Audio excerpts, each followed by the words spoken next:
Hey guys, इस video में हम रिस्पॉन्डर जो बॉक्स है उसको सॉल्व करने जा रहे हैं। हमने प्रीवियस वीडियो में क्रोकोडाइल को सॉल्व किया था। तो सबसे पहले यहाँ पे हम फुल स्क्रीन पे आ जाते हैं। तो आप कंट्रोल F प्रेस करोगे तो फुल स्क्रीन पे आ जाओगे। ऑलरेडी यहाँ पे मैंने स्पॉन मशीन कर रखा तो मुझे यहाँ पे IP भी मिल गया। तो सबसे पहले मैं क्या करता हूँ, nmap यहाँ पे जितने भी पोर्ट है 6535 पूरे पोर्ट को स्कैन अप कर सकते हो। लेकिन यहाँ पे मैं टाइम सेव करने के लिए सिर्फ मैं उस पोर्ट को स्कैन करने वाला हूँ जो कि हमें यहाँ पे बॉक्स में दिया हुआ है। ठीक है, ये WinRM। अब मैंने यहाँ पे टैग देखा कि WinRM का टैग है, वेब का टैग है और यहाँ पे रिकॉग्नाइजेंस है। तो यहाँ पे मैं क्या करता हूँ, WinRM की पेन टेस्टिंग करता हूँ। तो मे भी हमें यहाँ पे WinRM जो पोर्ट है उसको स्कैन करना होगा। ठीक है, तो यहाँ पे आप पूरे पोर्ट स्कैन कर सकते हो, क्योंकि जब भी आप लाइव टारगेट पे स्कैन करोगे तो आपको नहीं पता होगा किस पोर्ट पे कौन सी सर्विस चल रही है। ठीक है, तो यहाँ पे मैं भी सिर्फ वो वाले पोर्ट दे देता हूँ जो कि ये है, WinRM के पोर्ट है। ठीक है, तो WinRM बेसिकली क्या इसका यूज़ होता है, माइक्रोसॉफ्ट प्रोटोकॉल है ये एक, that allow remote management of window machine. तो इसको हम क्या करते हैं, स्कैन करते हैं। अब यहाँ पर मैंने दोनों पोर्ट दे दिए हैं, जो दोनों बाय डिफॉल्ट पोर्ट होते हैं WinRM के, वो दोनों पोर्ट दे दिए और SC मैंने सर्विस वर्जन डिटेक्शन के लिए दे दिया। ठीक है, तो तक यहाँ पे देखते हैं कि हमसे क्या क्वेश्चन पूछ रहा है। ओके, तो यहाँ पे हमसे पूछ रहा है when visiting the web service using the IP address what is the domain that we are being detected. तो सबसे पहले उस डोमेन को विजिट करते हैं। तो जैसे मैंने इस IP को विजिट किया तो यहाँ पे हम unica.htb डोमेन पर रीडायरेक्ट हो गया। ठीक है, मैंने IP को यहाँ पे डाला था और हम unica.htb पे, हाँ ठीक है, unica.htb पे रीडायरेक्ट हो गया। तो ये ऐसा क्यों हो रहा है, तो इसके लिए हमें यहाँ पे देखना पड़ेगा। कहाँ गया ये, तो ये है name based virtual hosting is a method for hosting multiple domain. ठीक है, अब ये क्या है, यहाँ पे अगर मैं इसका एक एग्जांपल दूँ आपको, तो यहाँ पे मैं सिंपल एक Ctrl+Shift+R से एक और टर्मिनल ओपन करता हूँ और यहाँ पर एक पाइथन का HTTP सर्वर चालू करता हूँ। यहाँ पे मैंने क्या किया, एक Python simple HTTP server enable किया 8000 पोर्ट पे। ये क्यों किया, मैं यहाँ पे सबसे पहले एक nano etc होस्ट फाइल होती है जो कि IP एड्रेस को रिजॉल्व करती है डोमेन में। ठीक है, तो यहाँ पर अगर मैं अपने ब्राउज़र पर लोकल होस्ट डालूंगा, ठीक है, या फिर 127.0.0.1 ये IP डालूंगा, तब भी हम उसी पे रिडायरेक्ट होंगे। तो अगर मैं यहाँ पे लोकल होस्ट डालता हूँ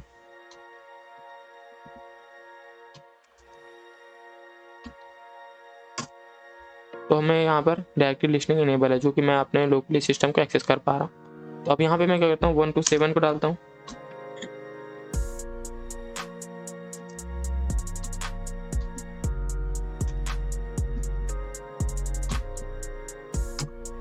तब भी मैं यहाँ पे एक्सेस कर रहा हूँ। तो ये वाली जो फाइल होती है etc होस्ट, ये क्या रिजॉल्व करती है। ठीक है, फॉर एग्जाम्पल जैसे यहाँ पे वालथ्रो में दिया हुआ है, अगर इसको हम पूरा रीड करें, name based virtual hosting is a method for hosting multiple domain.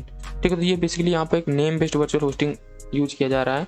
और यहाँ पर अगर हम रीड करें, this allow one server to share it resources such as the memory and processor cycle without requiring all the service to be used by the same host name। Basically ये file होती है जिस पे आप ये कर सकते हो। ठीक है, देखो यहाँ पे दिया भी है, the etc host file is use to resolve a host name into IP address. ठीक है, तो जो कि वही हम करने वाले हैं। तो हम क्या करने वाले हैं, जो IP हमने पेस्ट किया था वो unica.htb पर हमें रीडायरेक्ट कर रहा था। तो हम क्या करते हैं, etc जो अपनी होस्ट फाइल है उसको एडिट कर देते हैं और उस IP को unica.htb के लिए रिजॉल्व कर देते हैं। तो मैं यहाँ पे कर देता हूँ, उसके बाद Ctrl+O और इंटर, फिर Ctrl+X, तो आप इससे बाहर आ जाओगे। तो अब हम क्या करते हैं, फिर से उसी IP को यहाँ पे डालते हैं।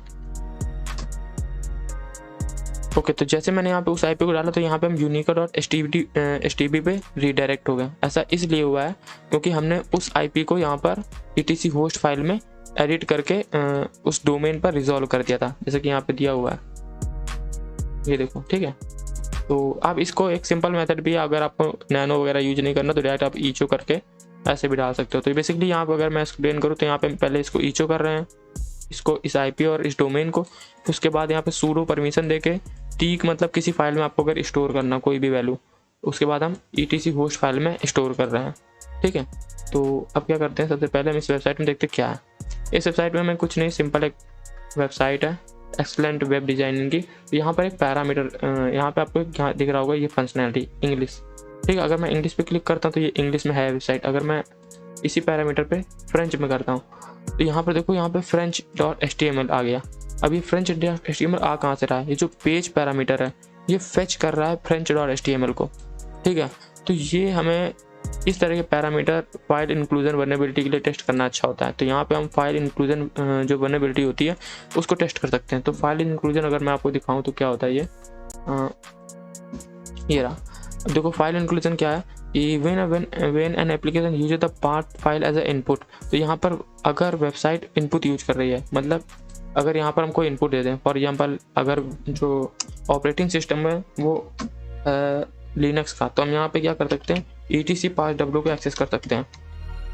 ठीक है। तो यहाँ पर इस तरह से आप अगर एक्सेस कर पा रहे हो, एज ए इनपुट वेबसाइट ले रही है, तो वहाँ पर फाइल इंक्लूजन वल्नरेबिलिटी होती है। ठीक है। तो बेसिकली एक सिंपल मेथड यही है। ठीक है। अब इसको एक्सप्लॉइट भी कर सकते हैं। अब इसको एक्सप्लॉइट कर सकते हैं रिमोट फाइल इंक्लूजन में। तो उसको कैसे करते हैं, तो उसको भी हम देखते हैं।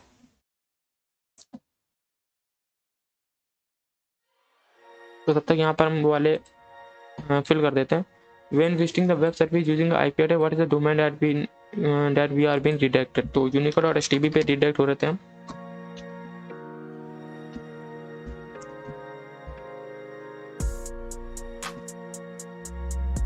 Which script language is being used on the server to generate web page? तो जाहिर सी बात है PHP यूज होती है। अगर वेबलाइजर पे देखोगे तो आई थिंक PHP दिखा रहा होगा, ये रहा PHP।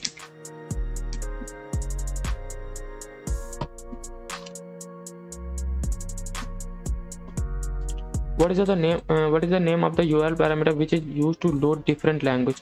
तो जो पेज पैरामीटर था वो पैरामीटर हमें यहाँ पे लोड कर रहा था डिफरेंट लैंग्वेज। ये देखो यहाँ पे हमने fetch.html करके फेच किया था।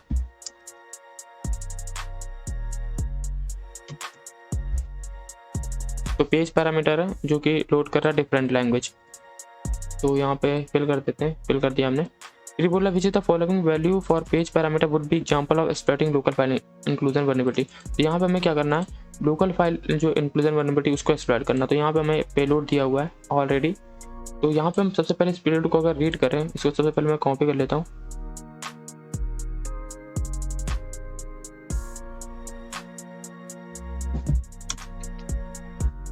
तो यहाँ पे हम क्या कर रहे हैं, सबसे पहले एक डायरेक्टरी पीछे जा रहे हैं, इस डायरेक्टरी के पीछे जा रहे हैं। तो ऐसे हम कई सारी डायरेक्टरी पीछे जा रहे हैं। उसके बाद हम विंडो पे गए, उसके बाद हम सिस्टम 32 पे गए, उसके बाद हम ड्राइवर्स पे गए, उसके बाद हम जाके ETC जो होस्ट फाइल है, जैसे ETC होस्ट फाइल मैंने अभी आपको लिनक्स में दिखाया, तो ऐसे विंडो में भी होती है, तो हम वो रीड कर रहे हैं। तो अगर हम रीड करते हैं, इंटर करते हैं, तो हम यहाँ पर डायरेक्ट हमें ये वर्क नहीं किया। हम बैक में जाते हैं। अब ये वर्क इसलिए नहीं किया क्योंकि HTTP लगाना पड़ेगा हमें आगे अपने डोमेन के। तो कैसे करते हैं, सबसे पहले पेलोड को डाल देते हैं और HTTP तो लगा हुआ है। ओके परफेक्ट, इंटर करते हैं फिर से। ओके तो ये इस बार वर्क कर गया और यहाँ पे हमें ETC जो होस्ट फाइल है वो हम यहाँ पे देख पा रहे हैं। देखो 127 लोकल होस्ट, जैसे हमने अभी अपने लिनक्स में देखा था। ठीक है, उसी तरह से यहाँ पे हम विंडो की देख पा रहे हैं। तो और देखते हैं यहाँ पे हमें क्या करना है। तो इस पेलोड को डाल देते हैं जिससे हमने लोकल फाइल इंक्लूजन वल्नरेबिलिटी को एक्सप्लॉइट किया। अभी पूछ रहा है which of the following value of the page parameter would be. इसको एक मैं फुल स्क्रीन में कर लेता हूँ। ओके तो which of the following value for the page parameter would be example of exploiting remote file inclusion. तो अभी यहाँ पे हमें RFI को एक्सप्लॉइट करना है। तो सबसे पहले यहाँ पे एक टूल होता है हमारे पास रिस्पॉन्डर। ठीक है, अब रिस्पॉन्डर टूल क्या करता है कि अगर देखो यहाँ पर हम कोई भी IP से, किसी भी IP से अगर कोई फाइल को एक्सेस करेंगे, सबसे पहले यहाँ पे क्या कर रहा है कि जो वेबसाइट है वो अटैकर का इनपुट ले रहा है। ठीक है, हमने इनपुट दिया तभी तो वहाँ से हमें आउटपुट आया। ठीक है, तो ये अटैकर का इनपुट ले रहा है। तो यहाँ पे हम क्या कर सकते हैं कि यहाँ पर कोई अपना अटैकर के IP से यहाँ पे हम ऑथेंटिकेशन कर सकते हैं। अब देखो क्या हो रहा है, जो विंडो होती है मशीन, उनमें क्या होता है कि एक NTLM ऑथेंटिकेशन होता है। ठीक है, NTLM ऑथेंटिकेशन जब भी देखो, अगर मैं रिस्पॉन्डर दिखाऊँ, सबसे पहले मैं यहाँ पे रिस्पॉन्डर दिखाता हूँ। इसको क्लोज कर देते हैं। ओके तो यहाँ पे हमारे पास रिस्पॉन्डर टूल होता है और ये मैंने दिया आई क्यों दिया, आई मतलब इंटरफेस TN0। ठीक है, तो सबसे पहले मैं एक इसका वो दिखा देता हूँ, हेल्प मेनू।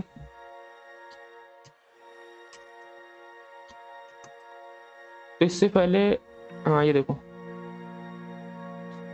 NBT NS, ये बेसिकली RFI को एक्सप्लॉइट करने के लिए यूज होता है।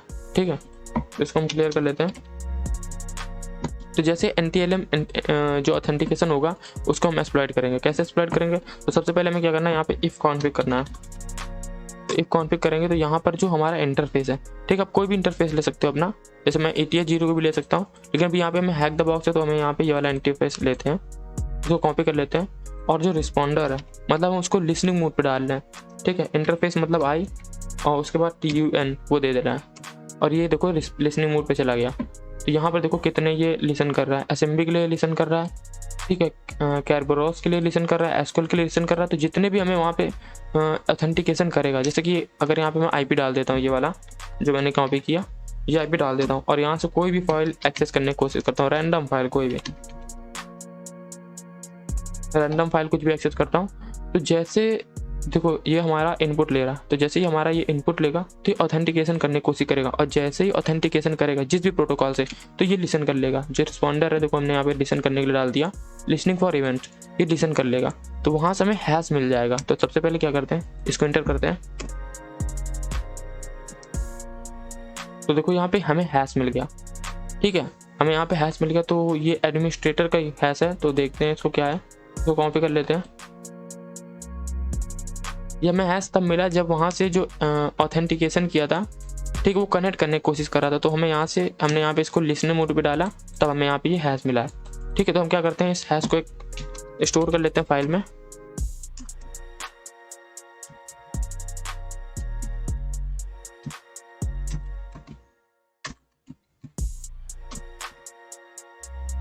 तो मैंने इसको hash.txt में इसको स्टोर कर लिया है। तो यहाँ पर hash.txt है, तो इसको हम सिंपली जो जॉन द रिपर की डिफ़ॉल्ट वर्ड लिस्ट होती है उससे हम क्रैक करेंगे। तो यहाँ पे मैं दे देता हूँ जॉन द रिपर।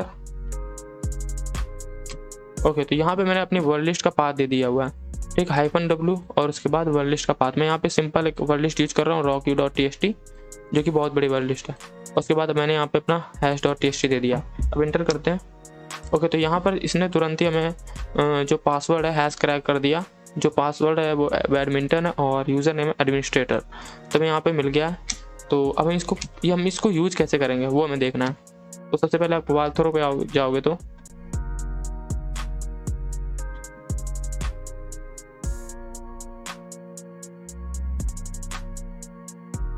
ओके, तो वाल्थरो में अगर जाओगे तो हमें यहाँ पे हमने nmap का जो स्कैन था, अगर हम यहाँ पे nmap का स्कैन देखें, मैंने nmap का स्कैन किया कि नहीं किया देख लेता हूँ।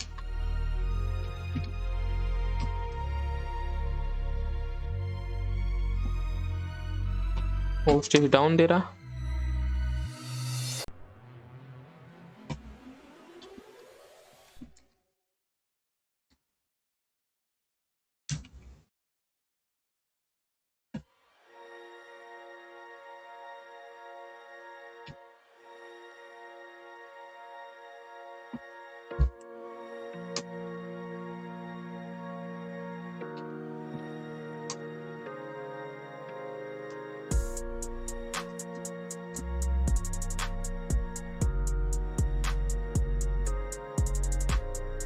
तो nmap के रिजल्ट आप चेक करोगे तो यहाँ पे WinRM लिख के एक सर्विस आ रही होगी, ठीक है। अभी ये बहुत टाइम ले रहा है स्कैन होने में, अभी हम देखेंगे इसको। तो यहाँ पे WinRM की सर्विस लिख आ रही होगी, ठीक है।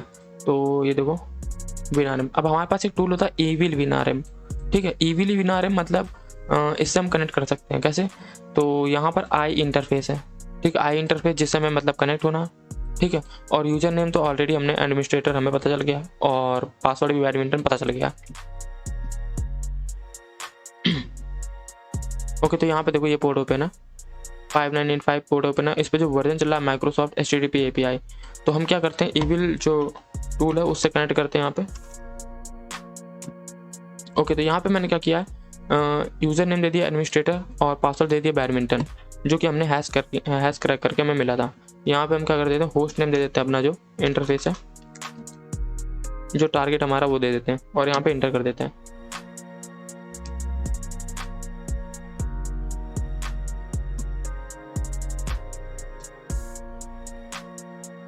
ओके, तो यहाँ पे देखो हमें इन्फॉर्मेशन मिल रही है, establishing connection to remote end point, remote path completion is disabled by Ruby limitation. तो यहाँ पे हमें कुछ इन्फॉर्मेशन दे रहा।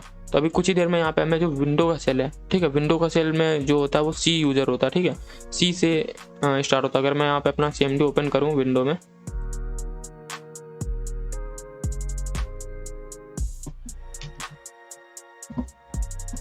तो देखो ये सी से स्टार्ट है, ठीक, उसके बाद यूजर है। तो इस तरीके से आप चेक कर सकते हो। तो वही हमें यहाँ पे सेल मिलने वाला है। तो देखते हैं ये सेल हमें मिलने में काफ़ी टाइम, देखो यहाँ पे हमें सेल भी मिल गया। ये हमें यहाँ पे सेल मिल गया और ये है यूज़र, और यूज़र के अंदर है एडमिनिस्ट्रेटर। तो हम यहाँ पे बैक जाते हैं, देखते हैं कि और कितने यहाँ पे यूज़र हैं। तो यहाँ पे मैं 2 डायरेक्टरी बैक जाता हूँ।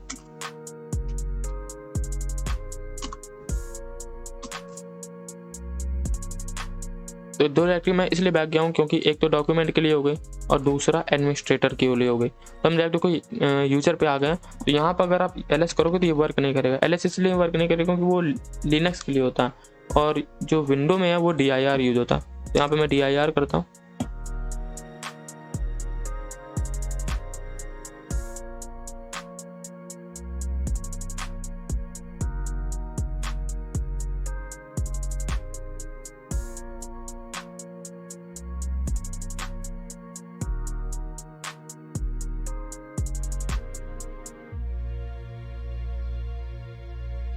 तो इसको यहाँ पे होने में थोड़ा सा टाइम लगेगा क्योंकि मे भी हम दूसरे सर्वर से कनेक्टेड हैं। इससे हैक द बॉक्स के देख लेते हैं, VPN चेक कर लेते हैं। VPN तो परफेक्ट वर्क कर रहा। ओके, तो यहाँ पे हमें टाइम लग रहा, तो देख लेते हैं उसके बाद क्या है।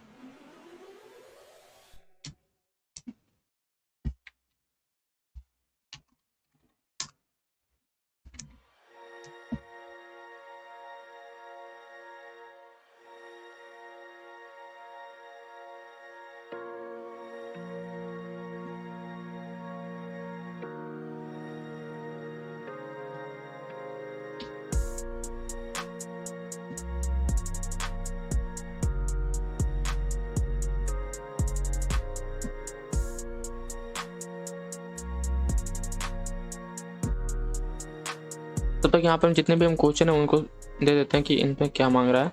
तो यहाँ पे देखो वही भी है जो भी हमने सेम किया था, हमने एक सेम फाइल देखी थी। तो यहाँ पे वही पेलोड दे देते हैं RFI का जो हमने परफॉर्म किया था।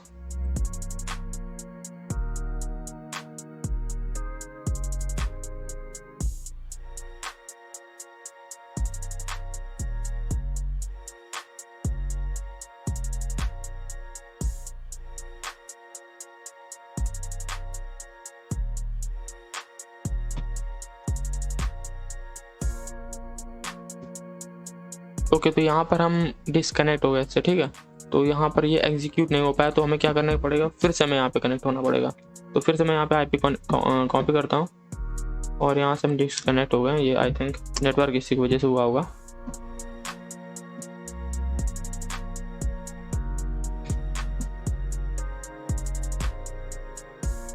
ओके, तो यहाँ पे हमसे पूछ रहा है what does NTLM stand for. तो ये है NTLM, हमें चेक करना पड़ेगा। एक प्रकार का ऑथेंटिकेशन होता है जो कि हम लोगों ने अभी देखा था, जिसकी वजह से हमने यहाँ पे हैश मिला था हमें जो। तो यहाँ पर देखो ये है NTLM, new technology land manager.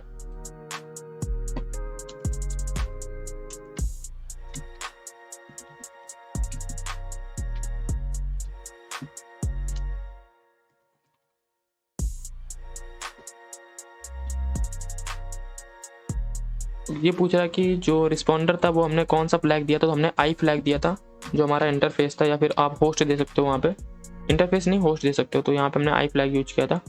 There are several tools that take a net NTLM to challenge response and try millions of passwords to see if they generate the same response.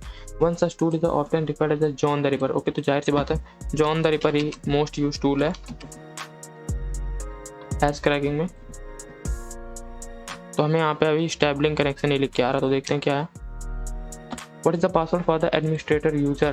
तो जो हमने पासवर्ड क्रैक किया था वो badminton था। We will use the Windows service running on the box to remotely access the responder machine using the password we discovered. What port TCP does listen on? तो I think port देना पड़ेगा हमें। कौन सा port था? 5985।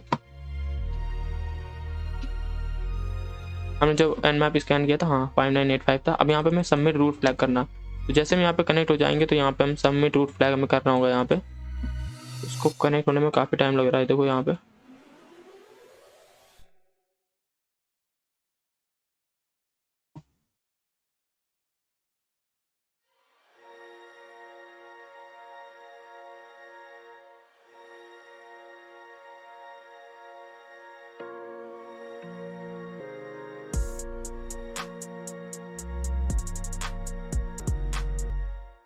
तो guys वहाँ पर हमें सेल मिल गया था, लेकिन जो फ्लैग था वो नहीं मिल पाया था क्योंकि नेटवर्क इश्यू से। तो मैंने क्या किया, पूरा हैक द बॉक्स का फिर से रीसेट किया और स्पॉन मशीन फिर से किया, ठीक है। तो हमें वहाँ पे क्या सेल मिल चुका था, लेकिन जो फ्लैग था वो नहीं मिला था। तो फिर से हम यहाँ पे कनेक्ट करते हैं। तो मैंने यहाँ पे रीसेट किया और दूसरा IP यहाँ पे चेंज कर रहा हूँ मैं। ओके, तो यहाँ पर फिर से establishing connection to remote end point ये लिख के आ रहा है। तो देखते हैं अब यहाँ पे हमें कितनी देर में मिलता है कनेक्शन।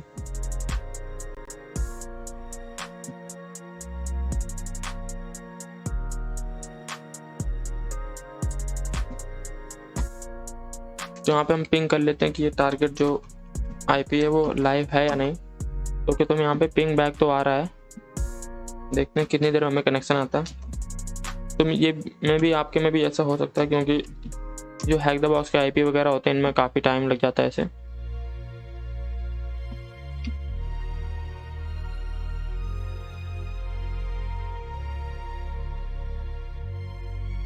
बस हमें यहाँ पे रूट फ्लैग सबमिट करना, बस जैसे हमें यहाँ पे सेल मिलेगा हम उसको रूट फ्लैग को भी सबमिट कर देंगे। पासवर्ड भी सही हमारा, बैडमिंटन।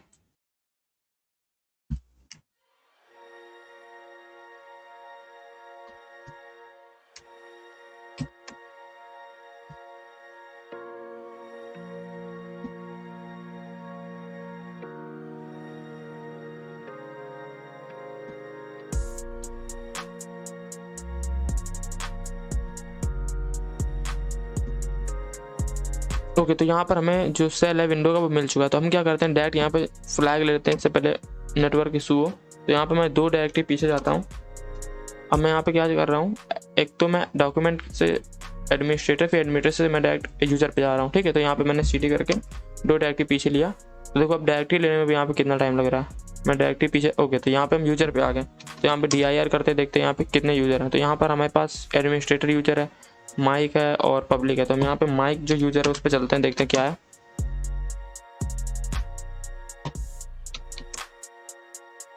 तो यहाँ पर हमें डेस्कटॉप मिल रहा है, ठीक है। तो डेस्कटॉप पे देखते हैं क्या।